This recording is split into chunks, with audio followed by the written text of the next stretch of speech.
Okay, we are now live. All right, I would like to call to order the Monday, June 7th meeting of the Monona City Council. Will the clerk please call the roll? Alder Goforth, Present. Alder Wood, Here. Alder Coor, Here. Alder Thomas, Here. Alder Groupie, Here. Alder Moore, Here. Mayor O'Connor. Here, please rise for the Pledge of Allegiance. I pledge allegiance to the flag Flag of of the the United States of America and to the and republic republic for which it which stands, stands one nation nation under God, indivisible, indivisible, with liberty and justice for all. Is there a motion to approve the minutes of the May 17th meeting? So moved. I'll second. Second. Any corrections or additions? Joan, I had one on page 9, paragraph 3. Let me just see where I am here.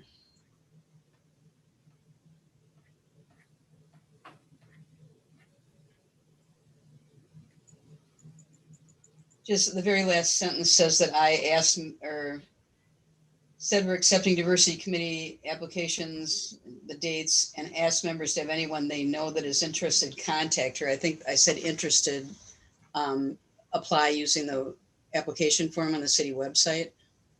That's what we've used as our just a regular committee application form. Anybody else have anything? Okay, all those in favor of approving the minutes as corrected, say aye. Aye. Aye. Opposed? Minutes are approved. Thank you. And we have a couple of things under appearances tonight. The first two are proclamations, which I will read. First is a proclamation declaring June as Pride Month in the city of Monona.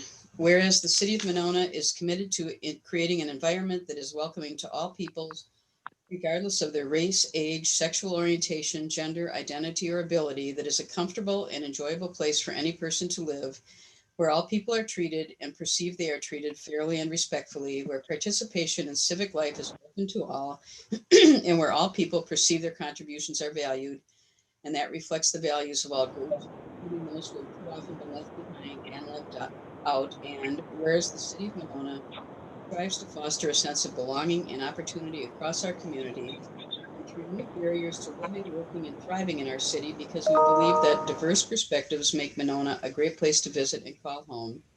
And whereas Pride Month began in June of 1969 on the one-year anniversary of the Stonewall Uprising in New York City, after LGBTQ plus and allied friends rose up and fought against the constant police harassment and discriminatory laws that have since been declared unconstitutional.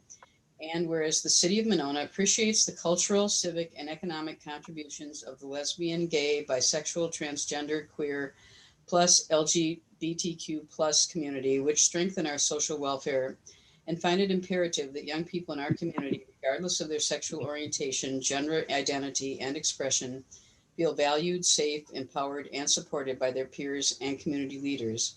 Now, therefore, I, Mary Kay O'Connor, Mayor of the City of Monona, County, Wisconsin, do hereby declare the month of June as LGBTQ Pride Month in the City of Monona, and urge residents to recognize the contributions made by members of the LGBTQ plus community, and to actively promote the principles of equality, liberty, and justice. Signed in the City of Monona, Dane County, Wisconsin, the 7th day of June, 2021, Mary Kay O'Connor, Mayor. And I'd like to thank Alder Coor for providing, I think you provided a new flag to fly in front of City Hall, which I noticed the other day. I have a second proclamation declaring June 19th, 2021 as Juneteenth in the City of Monona. Excuse me. Whereas word about the signing of the Emancipation Proclamation on January 1st, 1863 was delayed some 2½ years to June 19th, 1865, in reaching authorities and African Americans in the South and Southwestern United States. And whereas for more than 150 years, Juneteenth continues to be the most recognized African American holiday observance, and also is known as Emancipation Day and Freedom Day. And whereas Juneteenth celebrates the freedom and achievement of Black Americans while encouraging continuous self-development and respect for all cultures. And whereas it is important to continue a dialogue of the realization of what Juneteenth historically means to all Americans to promote racial healing, reconciliation, restoration, and justice. Now therefore I, Mary O'Connor, Mayor of Monona, in collaboration with the Monona City Council, do hereby declare June 19th, 2021 as Juneteenth in the city of Monona. Signed in the city of Monona, Dane County, Wisconsin, the 7th day of June, 2021, Mary Kay O'Connor, Mayor. Okay, and then we have one additional appearance. Sandra Splintered Bondurant would like to speak about the renewal of Breakwater's patio permit. Sandra, are you here? Yes, I'm on. Okay, if you'd like to go ahead and address the issue that you'd like to talk. Yes. Yes, please. Thank you. So I'm a Monona resident that lives at 6209 Midwood Road here in Monona, which is diagonal to Breakwater. And the reason I'm appearing tonight is I was made aware that there is a consensus agenda approval for renewing the patio permit for Breakwater. Since the last 2 years, when Breakwater has started using their amplified music permit opportunity, we have experienced multiple times continuously at some points throughout the summer where that music has been a nuisance. It's reached a point where it's impacting the quality of our life in our home here at Midwood, here on Midwood. In the past, my husband was the one who handled the noise complaints with Nate at the Monona Police Department, and Nate has been very responsive. And now this year, I also wanted to get involved because it impacts me personally now that I work from home more and more. And the fact that not only is it on the weekends when that music permit is allowed, it's also happening throughout the week. I know there is no ordinance in regards to the number of permits a business may have for amplified music permits, but I find it's becoming excessive. And we will start doing the non-emergency complaint going forward every time it interferes with our life, because we can hear that music in our bedroom, our living room, our kitchen, with the windows closed, and now even with the air conditioning on. And we can forget about sitting out on our patio and enclosed porch because we are forced to listen to what they deem is music. I'm all pro-business, but I think it's ridiculous that the number of permits that they are given and will be given throughout the summer for their amplified music.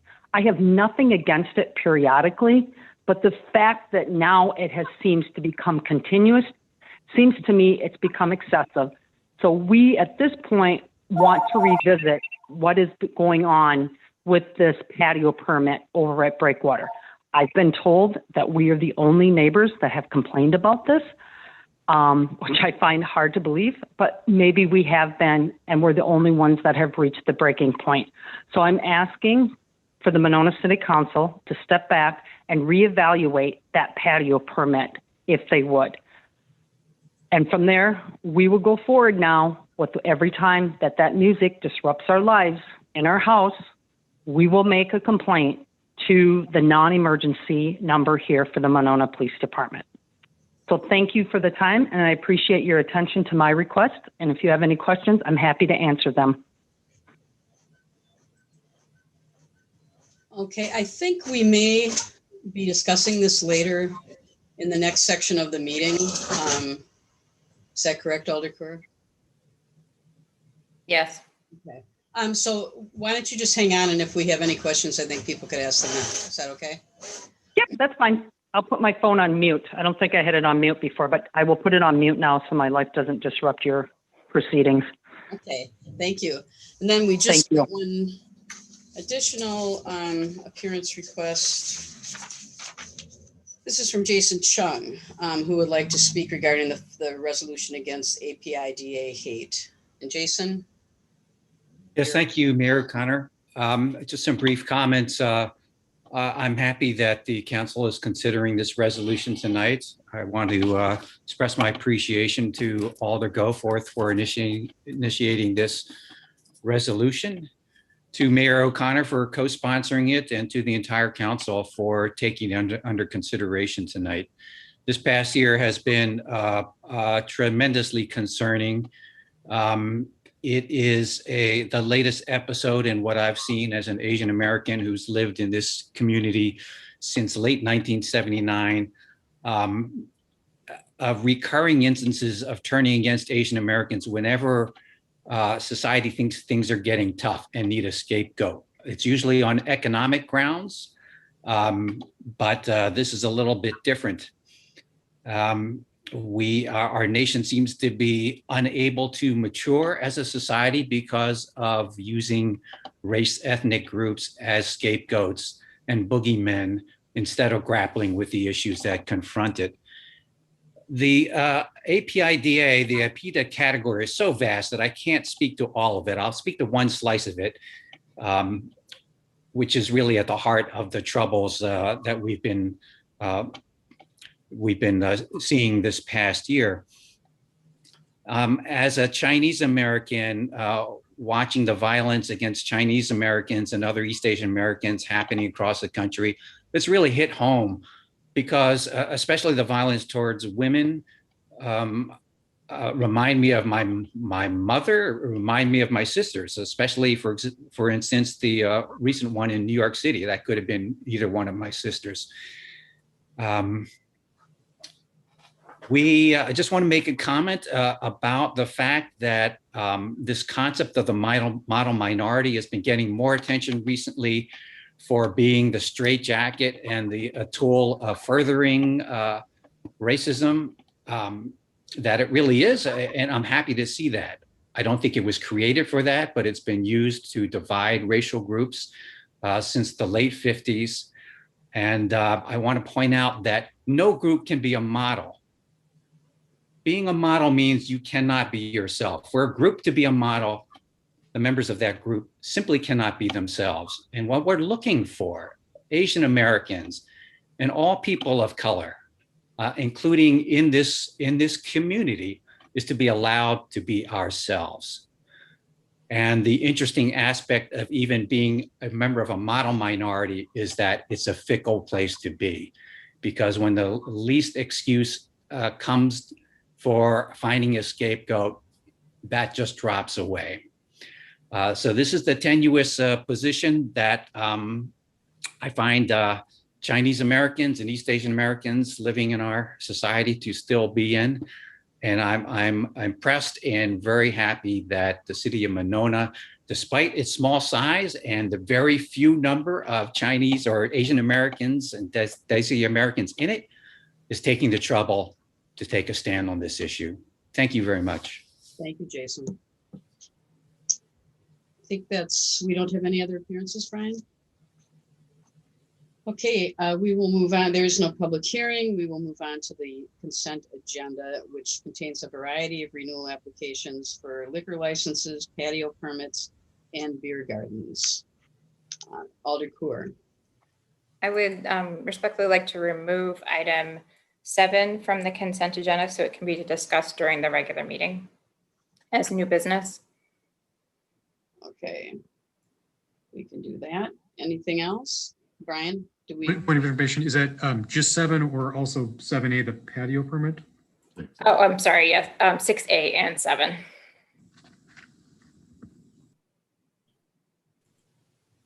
All right, we will do that. Is there anything else? Then is there a motion to approve the remainder of the consent agenda except for item 6A and item 7? Oh, So moved. Is I'll there- second. Molly seconded. Okay, all in favor, say aye. Aye. Aye. Opposed? Consent agenda is approved. We will move on to unfinished business under item G1A, consideration of resolution 21-5-2495, authorizing beer sales by Parks and Recreation staff during special events put forth by the Park and Recreation Director. And I know Jake said didn't think he'd be. I'm here if you can hear me.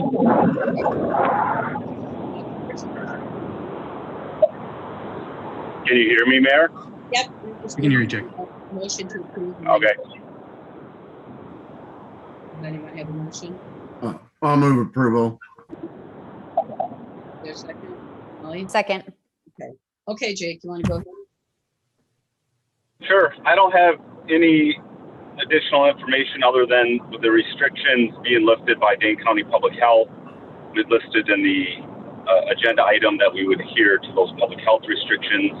If any new orders appear, we would be adhering to those. But at this time, we would be looking forward to offering these events for the remainder of the summer. Anyone have any questions? Hearing none, all in favor say aye. Aye. Aye. Opposed? Motion passes. Thanks, Jake, and drive carefully. Will do. Thank you. Now we'll move on to new business, and I think in the interest of Ms. Bondurant still being on the line, let's take up the two items from the consent agenda first. Do you want to do these separately, Jen, or can we discuss it together? I think we can discuss them together.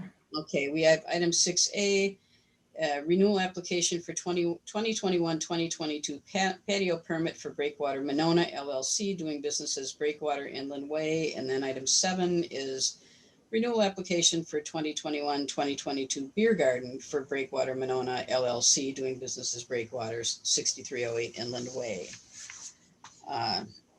Okay, should we, I assume that we do not want this start for immediate approval, or do you? I was in the understanding that we could approve it tonight still because it's part of the consent. Is that okay? Okay, yeah, I wasn't sure. Doug, did you have something to say? Well, I think once we've taken it out of the consent agenda, then if we want to vote on it tonight, we'd have to suspend the rules. Do you? Yep, I think you're right, Doug. I had asked Bill that this afternoon and he said no, but I'm happy to suspend the rules and take it out of order. Okay. Well, Let's do that. Okay, is there a second to that motion? Second. All in favor, say aye. Aye. Aye. Opposed? Motion passes. Is there a motion to approve both of these items? I'll move to approve. I'll second. Okay, Jennifer, did you want to? So continuing on from the appearances section and Ms. Ms. Splinter Bondurant, my apologies, her comments, I had received several emails both last year and recently regarding the noise level at Breakwater. I understand that they have pulled more permits this year than they've pulled in the past, and they're thankfully pulling them on time. However, right now they've got live music scheduled from Wednesday through Sunday, which is much more than what we'd seen in the past. And I understand that a couple of the evenings, there's been pieces of the band that aren't supposed to be out there. So it's making it louder than what I had understood it was allowed to be.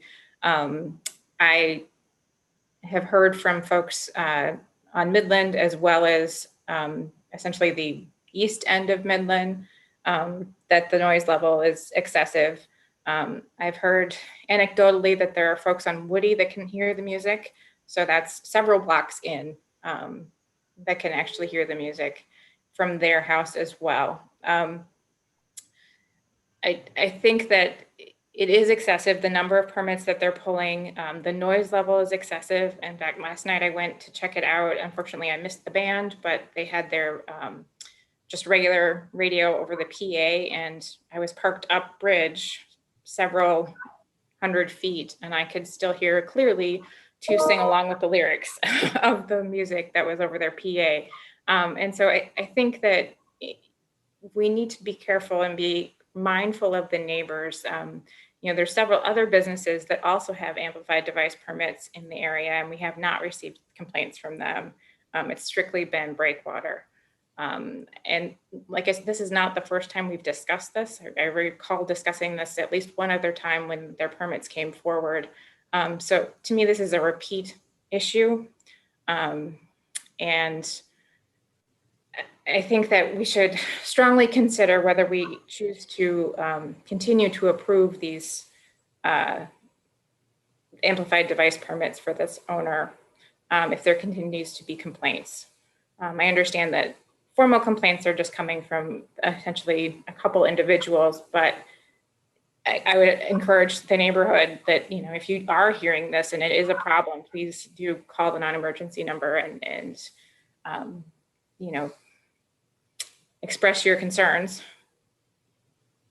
And of course, the amplified device permits are actually approved by the police department, correct? And not Joan, but I'll start calling on people in a minute. But Joan, could you just explain a little bit? The last we talked about this, these permits go from 11, every time go from 11 in the morning till 8 in the evening. Is that correct? 5 days a week? Tonight, it appears, can you hear me? Because apparently my camera has stopped working. Yes, we can hear you. Thank you.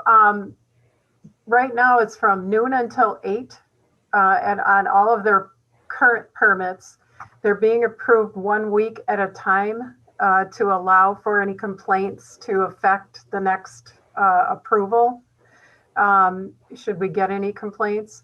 And they are not, I don't believe they're having music for that entire time period, but they wanted to be able to have music when, you know, be able to have music then if they could. Okay. Alder Thomas, then Alder Groupie. Yeah, a couple of questions. Is there an increase from last year? And what is that increase? And is there, have we applied a decibel level to them? If that's for me to answer, yes, there is an increase from last year. I would have to pull out their last year's applications to see what they applied for, but I don't recall it being so far into the normal week. Rather, it would be more, I think previously it was more to the weekend. And then decibel meter, we debated whether we even had one, and now I think we do. And I think that it's kind of hard to find one that works well, especially outside with ambient noise, but it has not been applied to them that I know of. I think it was attempted to be, but they are ending their music at 8 o'clock. Like, I could just address that. that. So the way the noise ordinance is written for this kind of noise complaint, it's not based on a decibel level. That might be something we want to look at, but I understand we either have or are in the process of purchasing the decibel meters right now. But so Alder Groupie. that's all on that. Okay. Alder Groupie. I have a comment, which is Alder Corr is correct that we did discuss this previously. And I think part of the reason why we were inclined to approve the permits and give the breakwater a break is because they were very patient and went through a lot with the redevelopment process down at the riverfront. It is not the first complaint. Alder Corr is also correct on that front. And I'm wondering, just as a point of clarification, if through discussion or a vote tonight, are we able to approve the permits from, Friday through Sunday or Thursday through Saturday, or some sort of, would they have to reapply completely for specific days of the week? Or I'm just confused about how this would work if we wanted to say, this is okay, but this is an excessive number of evenings for live music, even if you're ending at 8 o'clock. I'm assuming we'd have to go by what the ordinance says, and since the ordinance doesn't say, Alder Corr. So we're not discussing the approval of the permits themselves. We're actually discussing the approval of the patio permit. So the amplified device permit is not on the table, but certainly it's a factor in discussing the patio permits. And that's why I brought it up. So what we're voting on tonight is actually the patio permit, not the amplified device permit. PD approves the amplified device permit. And we're also voting on the beer garden approval. And Joan, you want to talk about what the difference is between the beer garden and the patio? Oh, boy. Let's see, the beer garden patio requires table service. Beer gardens, people can walk around in the area with a drink. A beer garden requires a operator to be, a licensed bartender to be in the area while they're in operation. Trying to think of the other caveats. I don't, Alderwood, maybe you remember you wrote that ordinance. No, I think, I think you have it correct. I mean, basically the beer garden is the top level and the other two decks are the patio permits. And the music is on the top level, correct? Well, I know it was recently when I was biking and could hear it. I saw it was up there. Okay. Anyone else? Alder Moore. Yeah, I'm wondering, I recognize this is a patio permit rather than the amplification permit, but I'm wondering, just as an additional data point, are there any other, do we know of any other establishments that are, have permits for amplified music during the week? Table wine? I'm sorry. Not table wine. The tasting room, I believe, has an amplification permit and patio permit. During the week, though? Joan, do you know? Yes, the tasting room does have them, but not during the week. They're like one day out of the week. They don't have as many. Buck and Honey's has them, and they have not applied this year yet for any amplified music on their patios. But they were, I believe, the earliest they were Thursdays. But I would have to pull out files and look at what they did in the past. Let me think. Off the top of my head, I can't. It would be East Side Club has them, and those are for their summer concert series, and those are during the week. I believe those are on Thursdays, if anybody's gone to them. But then they don't have music the rest of the time. They just have that concert series in the summer. Any other amplified device permits that they have are for weddings and et cetera, that type of thing. The patio permit was actually designed for a backyard party. So I don't know if we can talk about plans that we have to work on the ordinance, but that's how it is. Alder Thomas.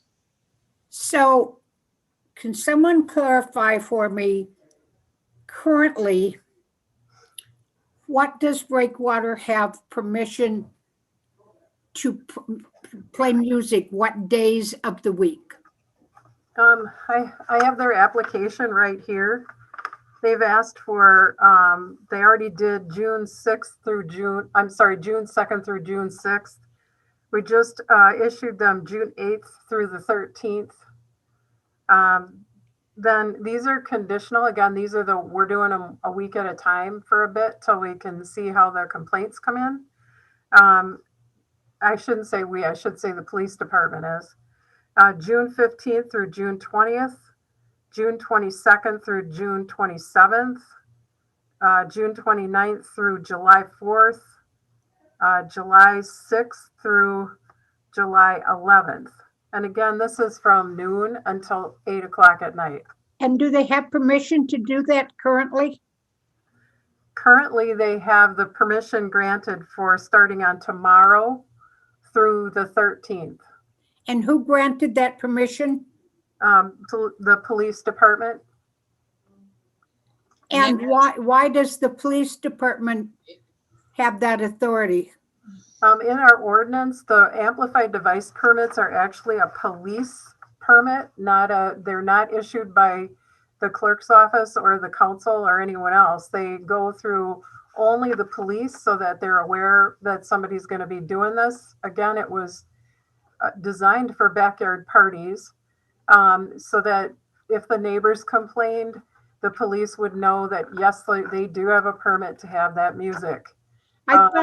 I thought that that Plan Commission had some control over what they authorize for breakwater for amplified music? Not for music, no.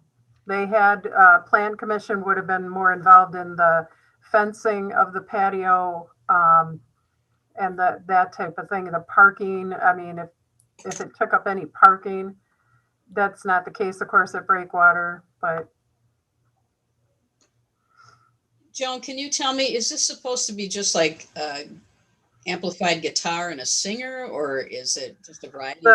the permit requires them to be specific, and it says it's a small speaker and amp for guitars.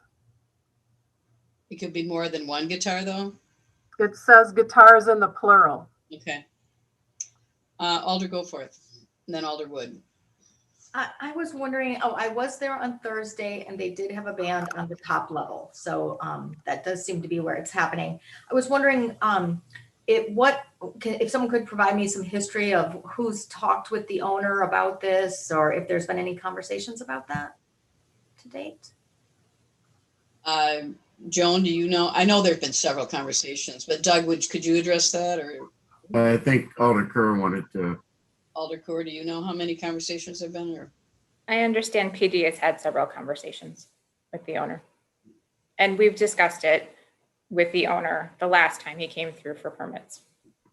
And has it been discussed? Because I think part of the issue is having them on the top level. The music really carries. Has it been discussed bringing them down to a different level, or have some other ideas been explored? No. And then I just wanted to state that I would support having a decibel range in our noise ordinance, because I think that would help provide some guidelines, if that's something we can talk about at a future time. I'll call on Doug Alderwood in a minute, but Doug, when we were talking about this, or I mean, Brian, when we were talking about this last week, didn't you say that there was another part of the ordinances that addressed a decibel level? Yeah, there's a separate section in the zoning ordinance that talks, generally speaking, about performance standards, and noise is one of those items. I forget the exact max decibel level off the top of my head. It might be 70, somewhere in that range. That's in there. But I think to Joan and others' points, it would make sense for us to take a separate look at a separate, perhaps we'd call it commercial amplified device ordinance to clarify all of these things and set a more specific decibel level and any other conditions that we'd want on these type of applications. Right now, since it's going to take us a while to get that done, do these levels apply? Current levels that we have? They would apply because they're part of our general zoning ordinance, which covers all land uses. And if the police department has the decimal meters in hand, they would be able to take measurements of it. Alder Wood? Yeah, the issue of the noise has definitely been discussed with them on numerous occasions, the owners.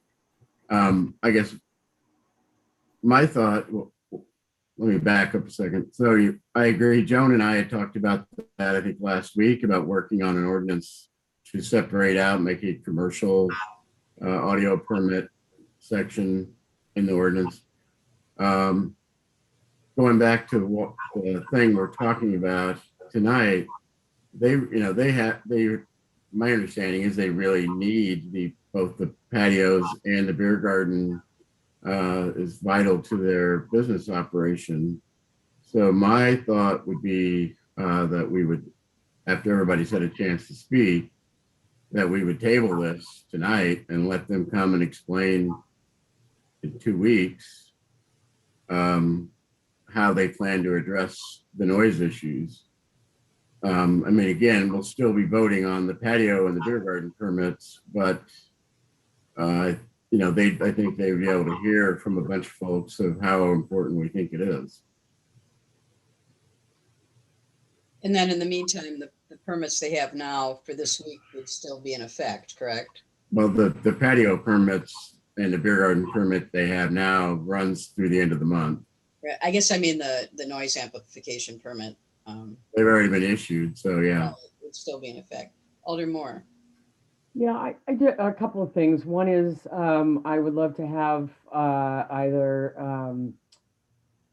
Sarah Duman or the new chief weigh in since they've been referenced several times and since they're the ones that issue the permits, just in terms of the general level of complaints that they may have received beyond what we've heard tonight during the appearance section. And second, I also just want to caution us, and I would love the police department to weigh in on this as well. That just from several other occurrences in town where volume of noise has been an issue.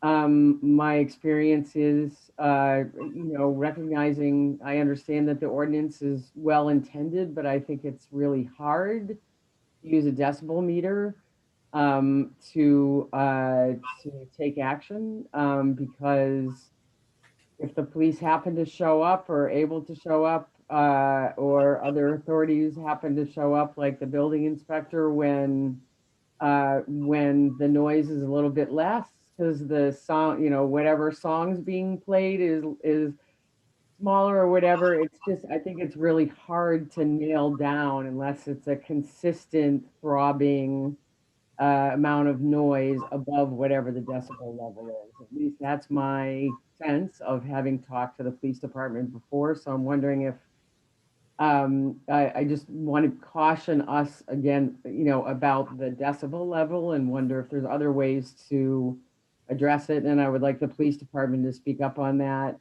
No, the second thing is just in relation to Alder Thomas's comment about the Plan Commission. What the Plan Commission did was to extend the hours of the establishment. It had nothing to do with the music or the which patio, what level patio or any of that. It was just dealing with the hours of operation to be the equivalent of the other establishments in the area, which it was not prior to the riverfront going into full service.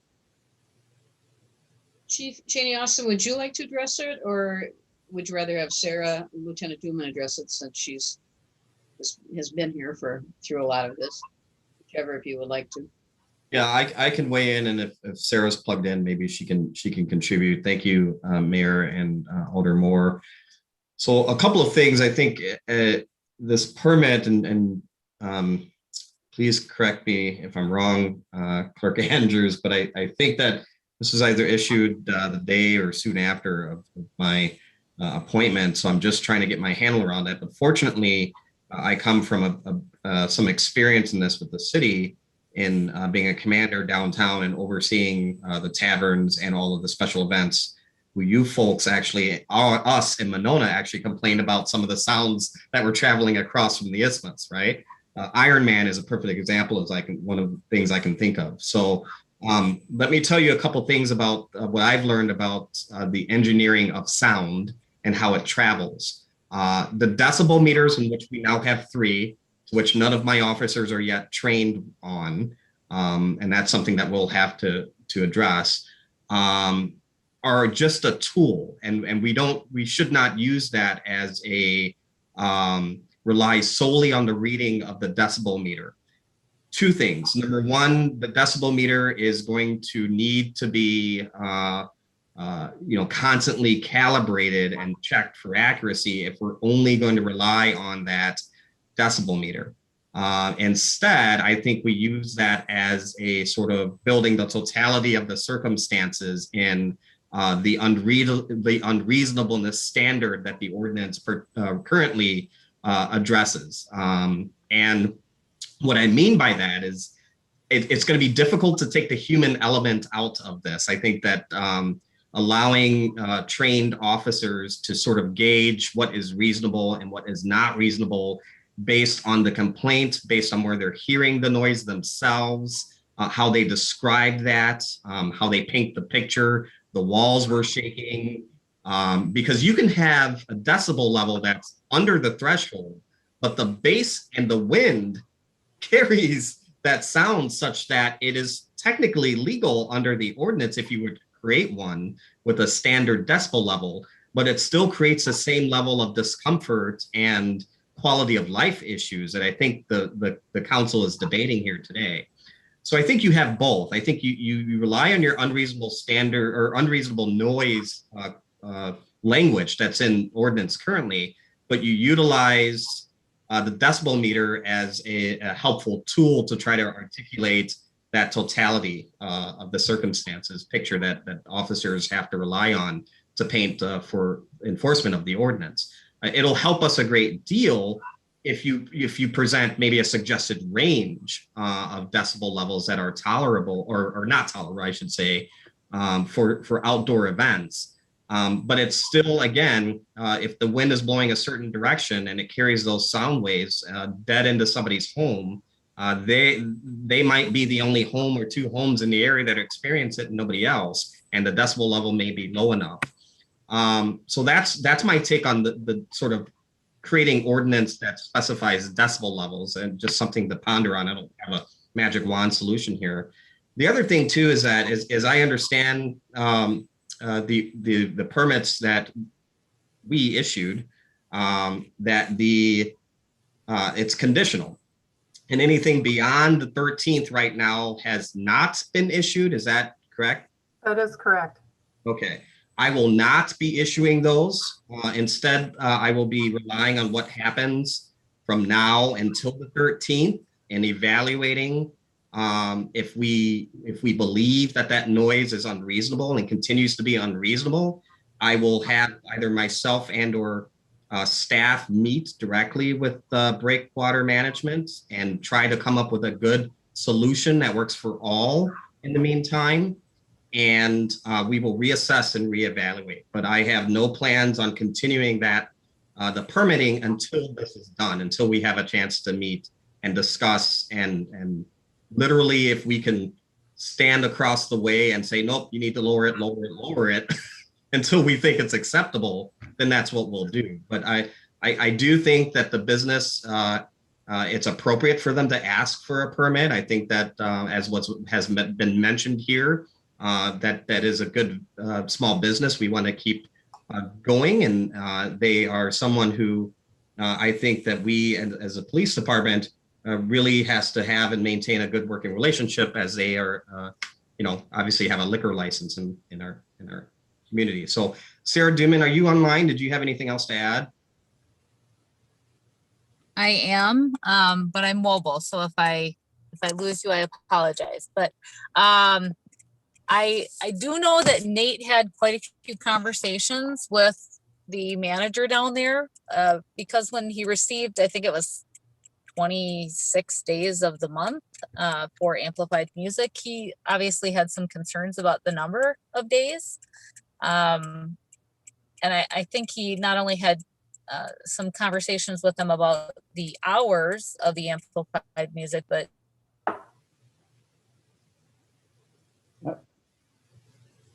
just froze. Yeah, we lost her here. Yeah. I'm assuming she was going to say not only the hours of days a week. Oh, she's back. Sarah, are you back? Oh, sorry. Yeah, did I cut out? Yeah. Sorry. I don't know where I cut out. I'm talking about the hours, Sarah. Did you also mean the days of the week in which we had discussions with them about?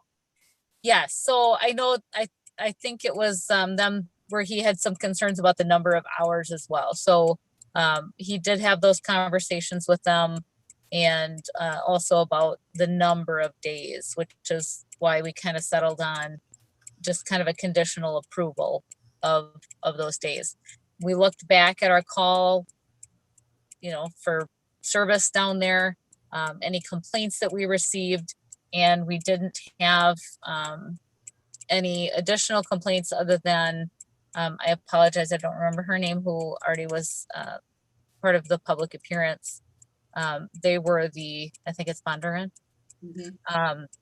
They were the only ones that we had received complaints from. So we kind of felt like without substantial complaints, especially from, kind of the neighbors right in the backyard, we didn't really have a lot of basis to deny those permits. Thanks, LT. I appreciate that. I will say, moving forward from my take on this is, I agree with the Sarah's assessment as to why she, obviously approved the permits. Moving forward, I think that we'll take pause for future permit issuance while we evaluate what's happening this week for the expansion until the 13th. Beyond that, if we continue to move forward with permitting, we don't necessarily have to wait for a complaint to come in. We as officers of the city can, of course, make our own self-initiated complaint based on what we hear. And so we will probably be more vigilant in that regard when trying to work with the business in making sure the audible levels are reasonable. But I also encourage folks to please let us know if at any time they feel that the noise is unreasonable. Not that they can hear it necessarily, but that it's unreasonable and it's creating a quality of life issue for folks in the city. And people just need to call the non-emergency number, correct? Yes. Okay. Anyone else? Alder Moore. Yeah, I just want to thank the police department for the Officer Newman and the chief for weighing in. And I just wanted to echo something that the chief said, which is, as somebody who is lives on the water and lived on water and been on water my whole life. You all know me as a water baby. The sound carries across water probably easier than any other place. It's just like putting a megaphone around it. I do think that the location and the fact that there's understanding that we want to be supportive of the business and work with the business. I do think the location, causes additional problems just by virtue of being, on the water and kind of in a bit of a tube, given where they are on the Yahara, on the river. Anyone else? Alder Coor, then Alder Groupie, and then Doug, did you have your hand up? Alder Wood? No? Okay, Alder Groupie. I just wanted to check in. I saw earlier that Devin Renner had a hand raised about this topic. I don't know if he's still on. I just wanted to make sure he got the chance to speak if he still wanted to. Devin, did you have something to say? It was a while ago. It was about other establishments that have gotten the enhanced sound permit, but yeah, it was just some information about that. Nothing overly important or any questions. Okay, thank you. Mm-hmm. Anyone else? Brian, can you tell me, if we're going to take a look at this ordinance about amplified devices, which committee does that fall under? Since right now they're reviewed by the police department, it would be reviewed by the public safety committee. Okay, so we'll make sure that gets on an upcoming agenda soon. Okay. Anyone else? Right now we have a motion on the floor for approval. So I would move to table these two items. And we don't have nothing for that, is there? We do. Brian, Sorry, what was the question? He's moving to table it, and Jen seconded. Do we need to vote on a table? We don't, do Yes. we? You do need to move to table. Okay, I thought we tabled something a couple of weeks ago where we didn't have to vote, but okay, there's a motion, a second to table it. All in favor, say aye. Aye. Aye. Opposed? Motion is tabled. Thank you. All right, we will move on to the next item. And all of the items in new business are starred for immediate approval. So item 2A, renewal application for 2021-2022 Class A fermented malt beverage license for La Rosita Mexican Store LLC, doing business as La Rosita Mexican Store at 6001 and 6005 Monona Drive. Is there a motion to take this out of order? So moved. I'll second. All in favor, say aye. Aye. Aye. Motion passes. Is there a motion to approve this? Move approval. Second. Joan or Doug, were you going to address this? Yeah, I can. So the changes that are happening there are that the buffet is no longer going to operate. It's going to be a grocery store in both the current location and next door where the buffet was. They don't need the table service or the, being able to serve beer on premise. But they only need one license, according to the city attorney. And they'll have to have a licensed operator at each location, each building, whenever they're selling alcohol. Any questions about that? Hearing none, all in favor, say aye. Aye. Aye. Opposed? Motion passes. Next, item 2B, consideration of applications for 2020-2021 Class B liquor and Class B fermented malt beverage licenses for Salvatore's Tomato Pies 2 LLC, doing business as Salvatore's Tomato Pies, 5507 and 5511 Monona Drive, Monona, Wisconsin, 53716. Is there a motion to take this out of order? I'll So move. moved. Second. All in favor, say aye. Aye. Aye. Motion passes. Motion to approve? So moved. Second. Doug, did you want to? Sure. They came, excuse me. Salvatore's came to license review, I believe, last week. There really wasn't a lot of discussion about it. It seemed like, pretty straightforward that it was a good location to use one of the quota number that we have. They do sell mixed drinks at their other locations. And I believe right now, if we approve this license, we would still have 4 additional remaining open Class B licenses. So that's really all I had. Patrick and Garrett are both here if they wanted to speak or people have questions.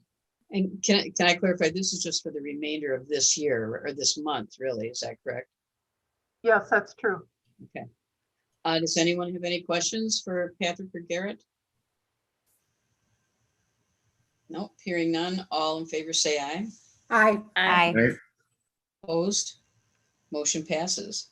Next, item 2C, consideration of renewal applications for 2021, 2022 Class B liquor and Class B fermented malt beverage licenses for Salvatore's Tomato Pies 2 LLC, doing business as Salvatore's Tomato Pies, 5507 and 5511 Monona Drive, Monona, Wisconsin, 53716.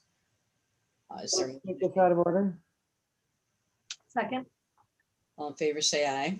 Aye. Aye. Move approval. Second. Doug, anything else to say? No, other than you should probably get paid by the word tonight, but other than that, no. I have a big mug of water. You have any questions for Patrick or Garrett on this one? Okay, hearing none, all in favor, say aye. Aye. Aye. Aye. Opposed? Motion passes. Thank you for your patience. Item 2E, consideration of resolution 21-6. Mayor, I'm sorry, Mayor O'Connor, we missed the patio permit for Salvatore's. Oh, I'm sorry. Item D. You're right. There were 3 and I missed it. Item 2D, consideration of application for 2021-2022 patio permit for Salvatore's Tomato Pies 2 LLC, doing business as Salvatore's Tomato Pies, 5507 and 5511 Monona Drive, Monona, Wisconsin, 53716. Move to take this out of order. Second. All in favor, say aye. Aye. Aye. Move approval. Second. Okay. I think in your packet, there's a design of how the patio would be set up. I had a question. This was approved at license review. Does it still need to be reviewed by the plan commission? At this time, no, because they're kind of using their temporary extension that they already have. And when they come up with their final plan for their permanent patio, they will then at that time be going to plan commission. And then it would come back for approval on a permanent basis. I also wanted to mention that the license review committee did allow a variance of the closing time to 10 o'clock.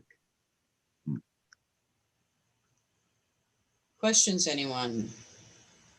Alder Moore, and then Alder Groupie, and then Alder Court.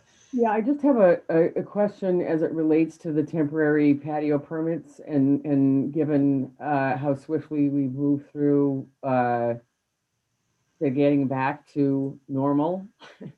Whether and I can't recall when we originally passed the flexibility for restaurants to be able to put more patios out in parking lots and to extend their patios beyond what we would normally do. I can't remember what the sunset was on that, and if we anticipate acting now that we've had all of the COVID restrictions lifted and going back to more of a norm now that places are being increasingly allowed to open up for full service. There's next item, or the couple items down, 2G is consideration of extending that. Right. So, but I can't remember what the, sorry, I don't have it in front of me. But I can't remember what the original. I think it's sunset when the Dane County restrictions ended. Is that correct? Yeah. Or Doug? I think we originally made it November 15th of 2020. And then we decided to extend it until when the orders were lifted. Right. And then they got all this, and so now they have been lifted. So this is basically, well, I'll wait till we get to that, but. So now we have an item which we'll be discussing in a few minutes to extend it. Okay. Right. Yeah. Okay. Alder Groupie, did you have a comment? I just wanted to say, for a point of reference / clarification, that there are other establishments along Monona Drive that have had the exception made, like Silver Eagle, for example. So this isn't an anomaly. It won't be an anomaly when we discuss the next item. Alder Court? I just was curious if the hours that we're offering to this establishment match the other ones in the area, or if there was a difference. Doug, said. They, I think the 10 o'clock was the time that they had requested. Mm-hmm. They don't, typically won't be staying open beyond that, I believe. Do you know if Silver Eagles go later than that, or? I think Silver Eagles closes at 9, which is the ordinance. I believe they did not ask for a variance. My concern was that I know that the establishments on the new development have a later closing, and so I was curious if we were offering the same. It's based on, so far, Doug, correct? I'm sorry. I wish I could waive. It's based on whether it's requested or not. If they don't feel the need for it, then we wouldn't extend it. So it's case by case. But this one's 10, and I believe that like Buck and Honey's is also 10, isn't it? I think it is. I would have to pull up I have a spreadsheet of the variances for patios, and I would have to pull that up and take a look. Yeah, Buck and Honey's is definitely later on weekends, as is Breakwaters. I would just want to make sure we're offering, parity so that, we can. Yeah, so it's fair. Yeah, I get what you're saying. Alder Moore. Yeah, I would just say, if my memory serves me correctly, again, in the interest of being offering parity, I believe we actually did not wait for Breakwater or for others to apply for the extension. We actually reached out to them when the current was under development, and Buck and Honey's, when we were looking at the hours of the tasting room in Buck and Honey's, and specifically went to the Breakwater to say if to offer them that parity as opposed to waiting for them to apply. Anyone else? Mayor, if it would help, I can look it up. I mean, I can try to find that spreadsheet. If everybody wants to talk about that, I can. Would you like to hold on and let Joan look it up? I remember what you remember, Nancy, that we approved it for the two at the current building and then went to Breakwater. Would you like Joan to look it up? Look at her spreadsheet? No? No, okay. Thank you, Joan. Yep, Anything, I can email it to you, John. anything else? Okay, all in favor, say aye. Aye. Aye. Aye. Opposed? Motion passes. Okay, now we will move on to item 2E. Consideration of resolution 21-6-2498, resolution condemning xenophobia, racism, and violence against the Asian Pacific Islander Desi American APIDA community, put forth by Alder Goforth and myself. Is there a motion to take this out of order? So move. I'll second. All in favor, say aye.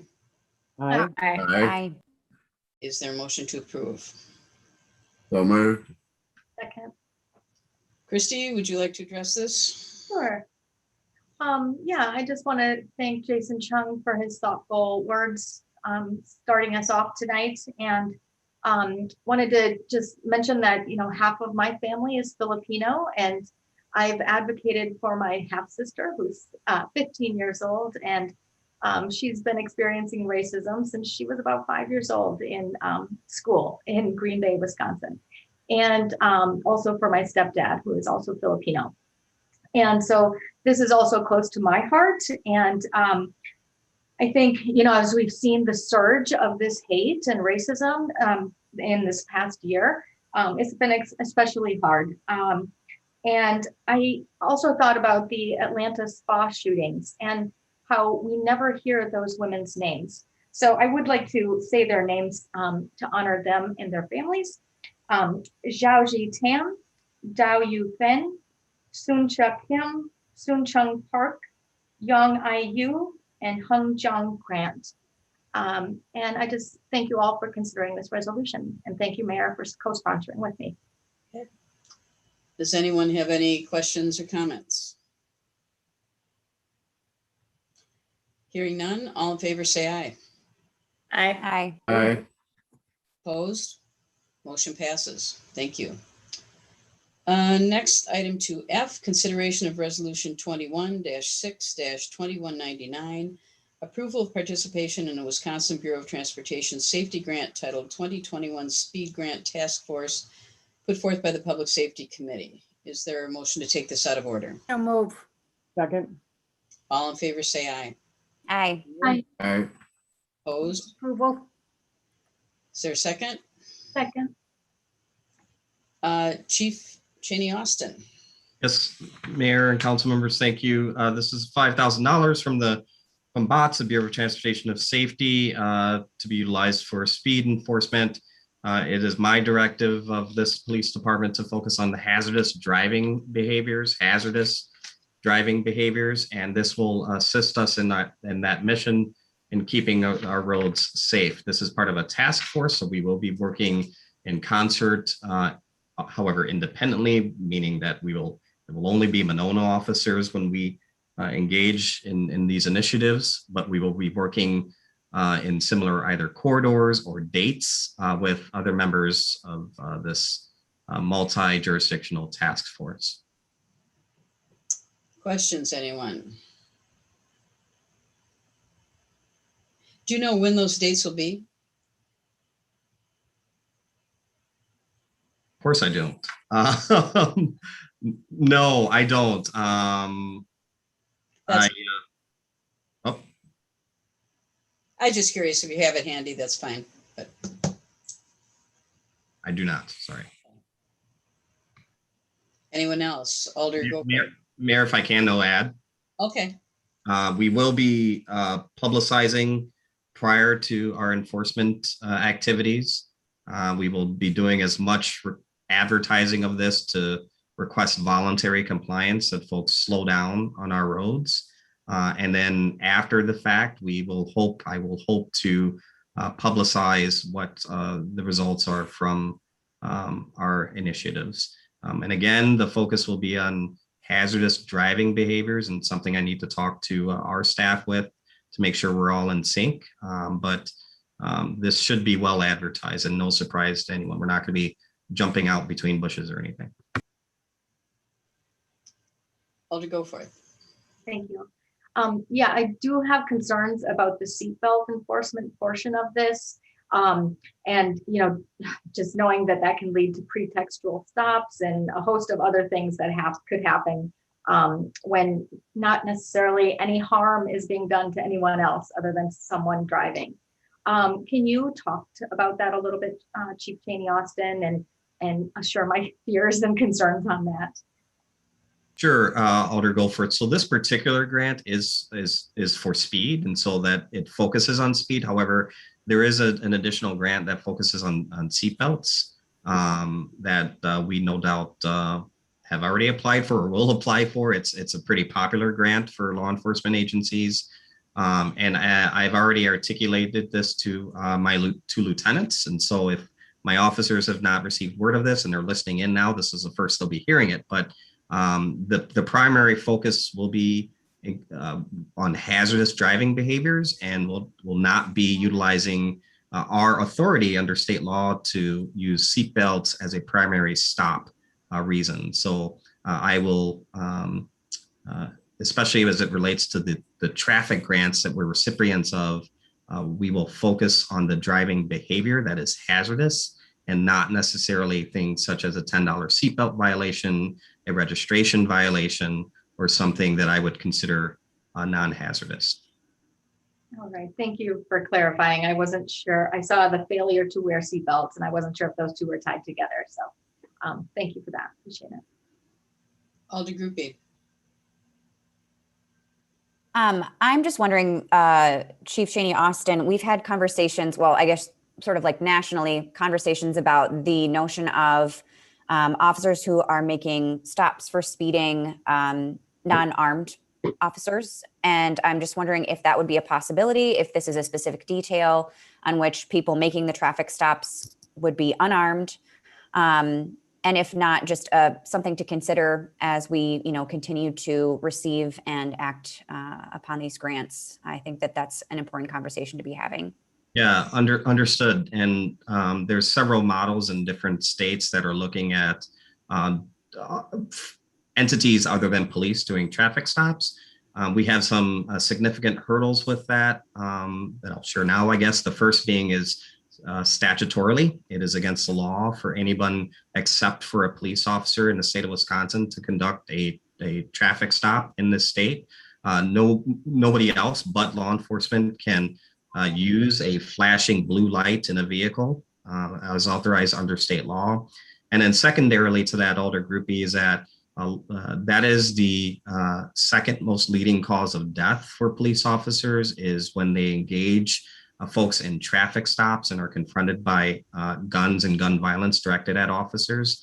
The first being suicide, the second being officer-involved shootings as it relates to traffic stops, and third being domestics. And that my data might be outdated, but that was last year. And so it is something that I think states are like Denver, Colorado. I know that's a community that has looked to this model. They are just in the early stages of identifying if that's something that is going to work or not. I have some significant concerns about the safety of those who are conducting those stops because those individuals are encountering somebody who, I think, as we all know, the Unabomber was stopped for a taillight that was out. And the officer and trooper had no idea that person had just blown up a governmental building. So it's something that, would need more discussion on, but state law would have to change first before we move forward. Thank you. Anyone else? And I just wanted to add that the chief and I have already talked about, I really would like to see increased traffic enforcement within the city of Monona. As we know, we're hearing lots of complaints about speeding and reckless driving. And so the chief assures me that we will be seeing more of that. So that would be good, I think. So if there aren't any other comments, all in favor say aye. Aye. Aye. Aye. Opposed? Motion passes. Item 2G, consideration of ordinance 6-21-740, extending temporary patio permits put forth by the License Review Committee. Is there a motion to take this out of order? So moved. Second. All in favor, say aye. Aye. Aye. Aye. Motion to approve. Move to approve? Second. Doug, did you want to? Sure. This is basically the same resolution or ordinance that we've approved before. As we said earlier, the current temporary patio permits expired when the public health orders expired. We were contacted primarily by Tully's, but I think Salvatore's at least had expressed concerns too, that either people might be reluctant to come back and eat and dine and drink indoors, or that the COVID numbers could change and the public health orders could be reinstituted. So they're basically sort of looking for some breathing room, if you will, and this would extend it to November 15th of 2021. Is there any discuss Alder Moore, then Alder Coor? Yeah, I certainly want to be supportive of establishments and of patrons that might be less comfortable going inside. But as chair of the Plan Commission, always consumed by parking issues, I can't help but notice that the volume of cars, people are back in their cars, people are back out, unfortunately. Not that they're back out is unfortunate, but that people have reconnected with their cars. And I'm just a little bit concerned over the course of the summer. Every parking lot is already starting to get jammed. I'm just a little bit concerned about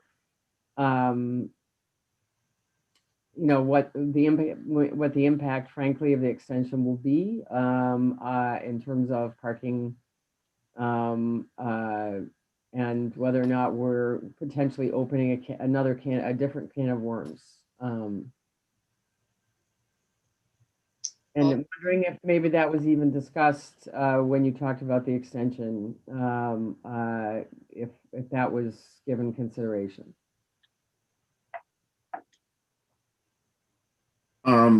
Yeah, we did talk a little bit about the parking issue,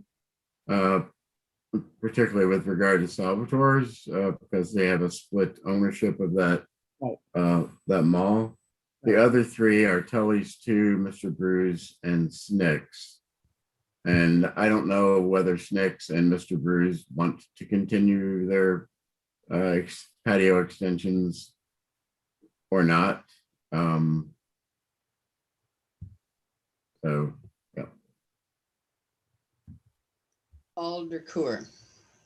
I just wanted to say that I think this is a good idea to continue. I think that it may offer an opportunity for restaurants to be able to see what kind of options they may have for outdoor dining that they may have not considered before, knowing that people are now getting more back to normal, but may choose to want to dine outside as opposed to inside the restaurant when the weather is decent. So this may offer them some more options and a way to boost their business. I understand Alder Moore's concern with parking, and certainly maybe that's something that we can have, keep an eye on, I guess, over the summer to determine if it's a problem, and then moving forward. Devin, did you have something you'd like to add? Yes, we in the I guess last spring, or excuse me, last fall, when we had initially talked about the extension, that was something with the parking that we had discussed as well, and had looked at options whether we could change some of the street parking, rules around some of those Monona Drive establishments and Broadway establishments, that might affect a little bit more. And I know that was something that was a little more pressing at the time, just because, going into winter, of course, we had to look at solutions for some of those businesses that were impacted by that. But sort of aside from that, and certainly want to consider any particular parking issues that might arise. But I would say that for the majority of the restaurant owners that I've talked to throughout the community, the biggest challenges that they're facing right now are staffing and consumer confidence, and getting people in there that are, they got their vaccine and, they're feeling better about things, and maybe they're wearing a mask, maybe they're not, but there's still that degree of apprehension and, knowing that, hey, we're in the clear right now, but what might happen next month? So I think anything that can help assuage some of those concerns, even if it is just, extension of outdoor dining, I think would certainly go towards helping that and allow these area businesses to continue on their recovery. Thank you. Alder Thomas. Yeah, I think that when you see people sitting outside eating, it sort of encourages you to do the same thing, or to go to the restaurant, that it's open and it's, that it's, you can go there and eat, and it's sort of an inviting kind of thing. So I think that it's a good thing to do it. And I don't know, when I think about the parking, there is, Salvatore seems to have lots of parking in that lot. And if it's in the evening, a lot of those businesses aren't open, so it won't impact those businesses. Snicks has lots of parking. I think that they're not businesses that, at least strike me, that have a lot of parking problems. So I think that there should be room to accommodate it. Anyone else? Okay, all in favor, say aye. Aye. Aye. Opposed? Motion passes. Final item 2H, consideration of approval of 2021 temporary extension of premises and temporary patio permit for Leskies Incorporated, doing business as Tully's 2 Food and Spirits, 6401 Monona Drive, license put forth by the License Review Committee. Is there a motion to take this one out of order?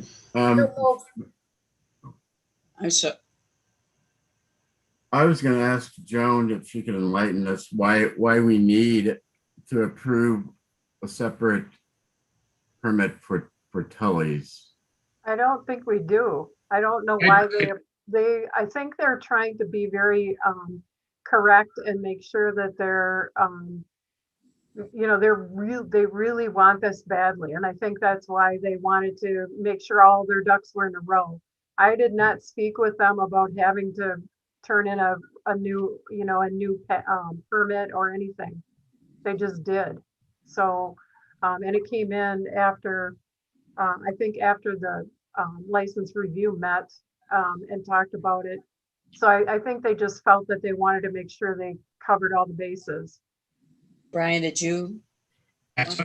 Tully's had reached out to me by email middle of last week before we had gotten the revised ordinance extending the temporary patio permit. So I put it on the agenda without knowing kind of where we stood with that. So noting that you have approved the ordinance above, I don't know that this needs formal council approval. I think unless there's any objections, I will approve the temporary extension, hearing no objection from the council. Okay, do we need to officially remove it from anything, or just let it go? Since we haven't even had a motion yet. I think the minutes could reflect that the council members agreed that this action on the following item was not required. Okay.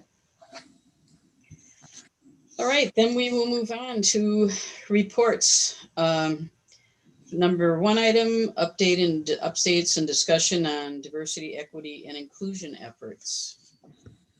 Anyone have anything to report? Alder Goofy and then Alder Moore.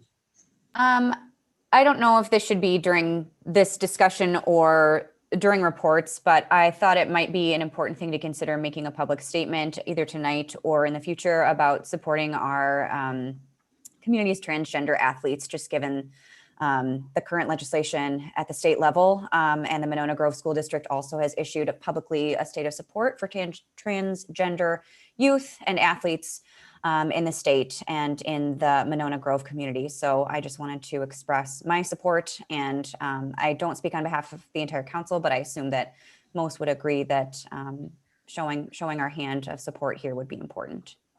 I think if you'd like, you could put forth a resolution about that for another meeting, for an upcoming meeting. Thank you, I will. Okay, Alder Moore. Yeah, I just wanted to say on a personal note that and just to encourage others if they haven't spent any time watching it, I've been streaming all of the previous episodes of United Shades of America, which is a series that's done on CNN. It started in it's an Emmy Award-winning series on CNN. It started in 2016.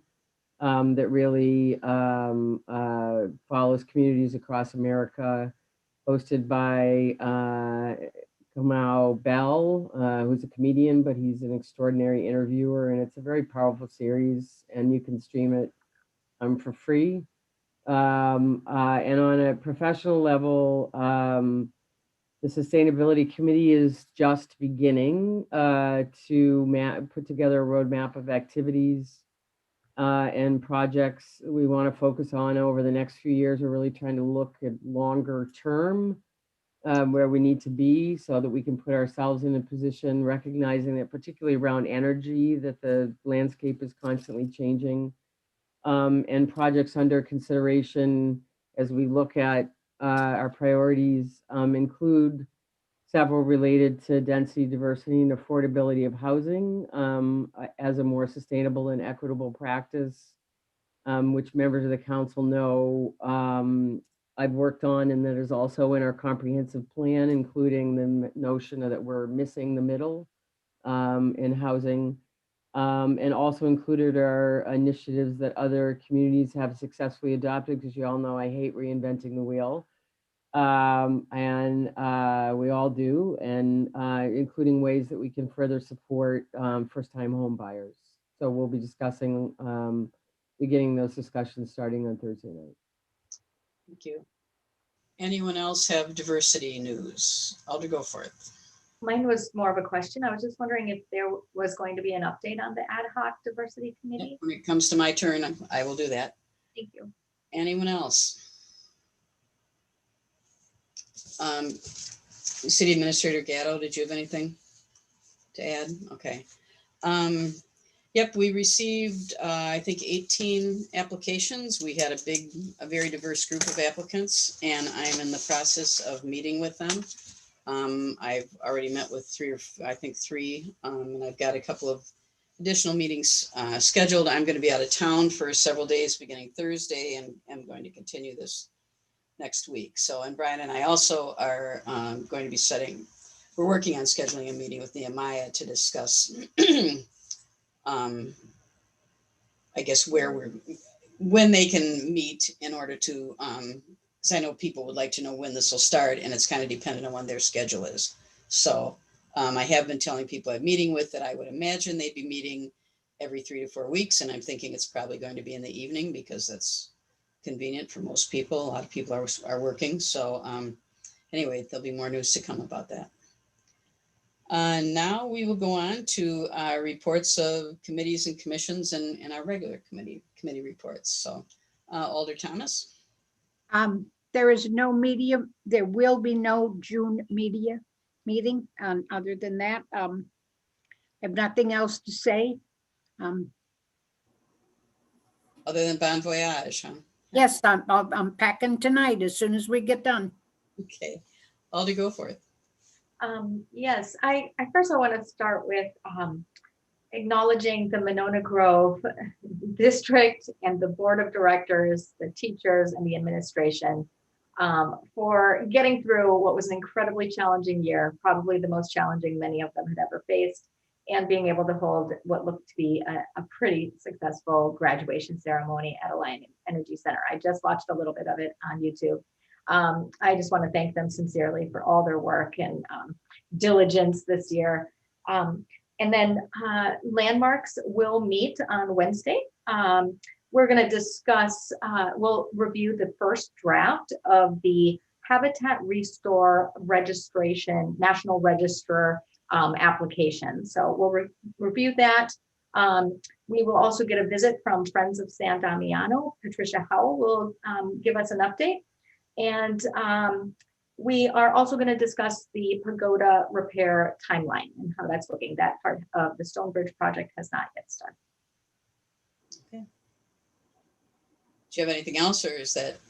That's it. I do have one question I didn't know if anyone was going to mention was, I heard from a couple businesses today about the Monona Drive Beltline road construction and how some of the Monona Drive businesses are really feeling that right now. And was wondering if, I know Dan's not here, Dan Stefani, and I was going to email him, but wondering if anyone, maybe Brian, knows a timeline on that. Actually, we just heard today that weather dependent, the county would be likely to wrap up the project by middle of this week. They were thinking 9th, but if there is rain in the forecast, that might shift the timeline, because the last couple of things I have to do is all the striping, and that is weather dependent. So our hope is, by middle of the week, at the very latest end of the week, we can wrap up that project and kind of remove the barrels and all that. Excellent. Thank you so much. Alder Wood. Parks Board met last week on the 1st and met up at San Damiano. And we also, we took a tour of the property and the house, which is interesting. And we approved the proposed guidelines for reopening the pool, revised, which was basically to open pretty much as normal, which has now happened. We had obviously great weather for that over the weekend. And then I know Devin, I think he's still, yeah, there he is, he's still here. We approved some special events at the Grand Crossing Park, or Badger Tailgate events. I believe there's 3 of them where they would have exclusive use of the grass area of the park. And that's it. Thank you. Alder Coorer. Just one announcement. I'm super excited about the fact that the Monona Public Library will be hosting, oops, just lost my page, Drag Queen Storytime on,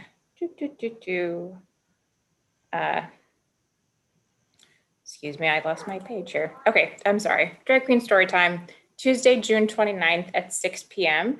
There'll be miniature horses, dancing, games, chalk art, and crafts. Please note, though, adults must be accompanied by a child that is 17 or under. So bring your kids. It's going to be a great event. The Stoughton Library hosted one similar recently, and it was a huge success. So I'm really excited that this is going to happen here in Monona. Where's that going to be, Jen? Outside? I believe so. Yes, outdoor event at the Dream Park. Okay. Alder Moore. Yeah, the Sustainability Committee, as I mentioned, is meeting on Thursday night at 6:30. As we all know, it was a big week last week as it relates to San Damiano. And I want to thank everybody in the community that's already extended themselves in a million different ways in support of that, as well as want to give a special shout out to community media and Will and Samantha, who put together a fantastic video. If you haven't seen it, members of the community, I'd certainly recommend giving a listen. They just did it's a think it's probably another award winner from community media, which is already gets accolades. Like, so I really want to thank them for that. And also wanted to let people know that the Friends of San Damiano is hosting a cleanup day or session, if you will, on the 19th of this month from 1 to 5 p.m. It's a great opportunity to put in some sweat equity while experiencing San Damiano, or to just stop by and hang out without the sweat equity if you wish. And also it's a great way to show our support to the Parks Department, who has already been busting their butt cleaning up there and taking care of some trees that desperately needed it after a lot of light attention to the property over the years. There's some work to do.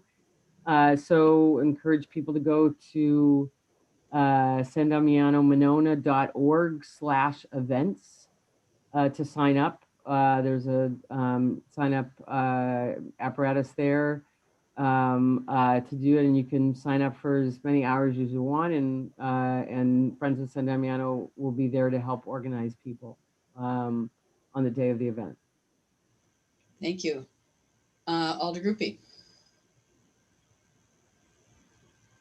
I blacked out earlier during Alder Goforth, and by that I mean my Zoom quit. So I apologize if I'm repeating anything. But we have a Transit Commission meeting on Wednesday evening at 6 o'clock.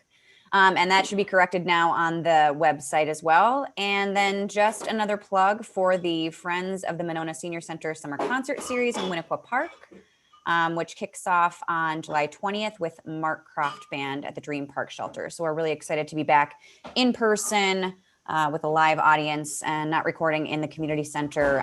No offense to the community center or to Monona Community Media, but excited to be back on our typical schedule with food carts and just great weather, being outdoors together in a couple of weeks.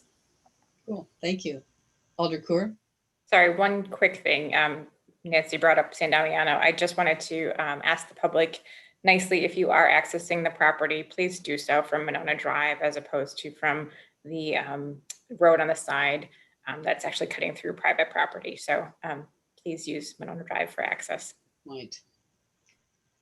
Chief McMullen, you've been sitting very patiently. I tell you, I enjoy these meetings. Good evening, happy people. Good to see everybody again. I apologize for missing the last meeting. I was in a place that didn't even have cell signal service, so was unable to attend. But just a couple of quick updates. My first one is to formally say on camera, welcome to Chief Cheney Austin. Fabulous individual. Glad to have him on board here. And a quick thank you to Sarah as well. She was instrumental in me starting here, so I appreciate all her help as well.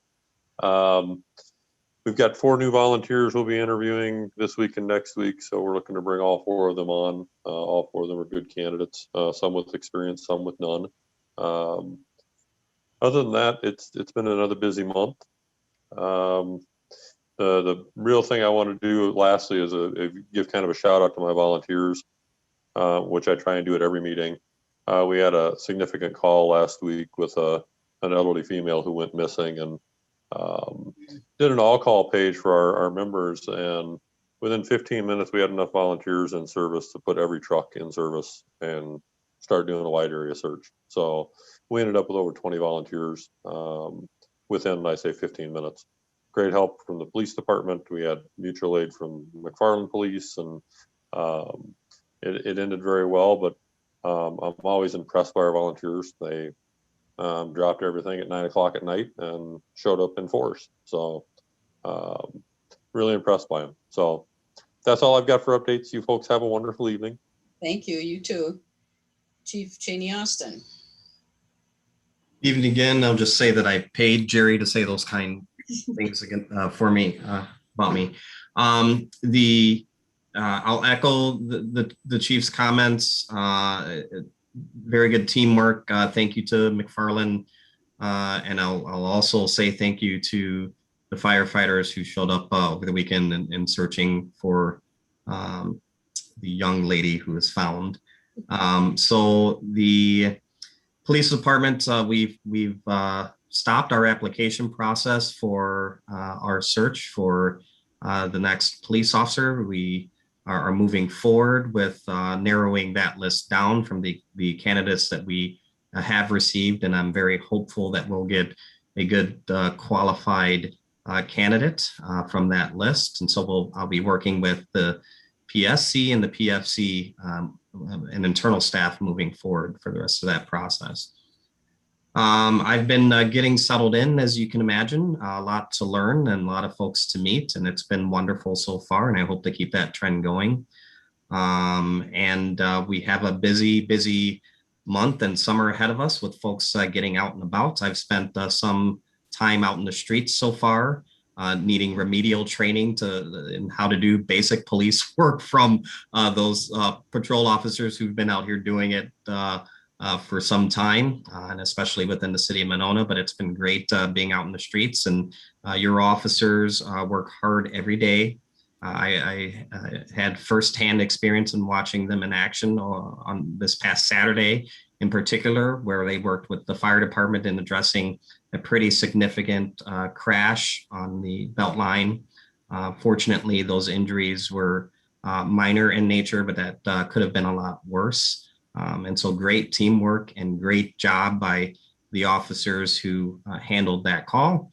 And lucky for them, I was working that day and provided some good traffic direction on the Beltline for fire and the officers. And then lastly, I'll just say thank you, Council, for recognizing two very important things. First being Pride Month.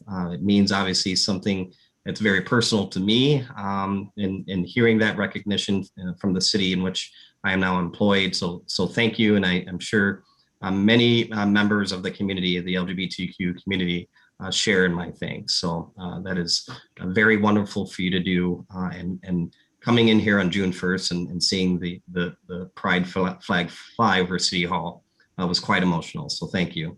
And then the second is an acknowledgement of Juneteenth as well. Obviously, something that is very important to the community, particularly African American community. And so I think it also speaks volumes of this body to formally recognize it as well. So thank you. I will try to be as happy and as perky as Jerry is. It's my commitment every day of the week. So good luck. Thank you. Good contest. Yeah. Lieutenant Duman, did you have anything to add? I don't have anything to add other than, Jerry, you do have some competition. Thank you. I think we call it double trouble, actually. Joan. Tomorrow is Board of Review. We have a full docket, over full docket actually, and it is too late to put in an an objection. However, you can show up at 6 o'clock and fill out an objection form, and it will be up to the Board of Review of whether they would hear your case or not. You'd need to make a case at this point as to why you were late with your intent to object, but you still have an opportunity. But the Board of Review is tomorrow, full docket. Lots of cases, should be a late night unless they can resolve some of those cases prior to the hearing. But anticipate it'll be a bumpy night, but it'll be all good. That's it. That's all I've been working on. Okay, thank you. And City Administrator Gatto. One more thing to add, with the Dane County orders being lifted for COVID, everything, City Hall is kind of back to normal. So if you do come in the lobby, you'll see staff that have been vaccinated are not wearing masks. We are suggesting to people who have not yet been vaccinated to please continue to wear a mask. And staff has been instructed if they have, if they're going into a situation in the field or at somebody's house where that property owner or whatever asked them to wear a mask, they have been asked to mirror behavior as well. So they'll carry masks with them if we do have situations where we have to go out in the field. So in terms of COVID, we'll continue to monitor things, but here at City Hall, pretty much everything is back to normal. Great. And then I just had a couple of things. First of all, the capital budget process is starting.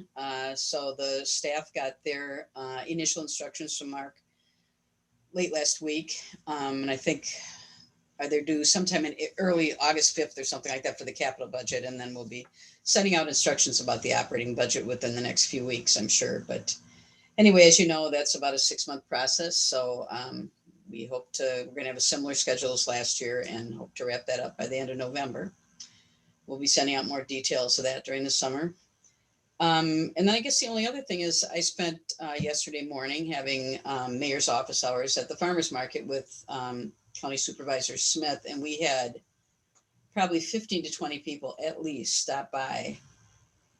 And I think all but one who was concerned about potholes, all the rest of them were just raving about San Damiano and how excited they are that we bought it. And most of them had already been there. In fact, last night I was talking to my next door neighbor. She was there 3 different times on one day. So yeah, it's very popular, and I'm really pleased with the positive response we've been getting about it. So more news to come on San Damiano in the future, obviously. So that's everything I had. We have one appointment, Jill Miller to the Police and Fire Commission, effective immediately through April 19th of 2022. Is there a motion to approve that? So moved. Second. All in favor, say aye. Aye. Aye. Opposed? Motion passes. Thank you. Is there a motion to adjourn? Move to adjourn. Second. Oh, I'll give it up. All in favor, say aye. Aye. Aye.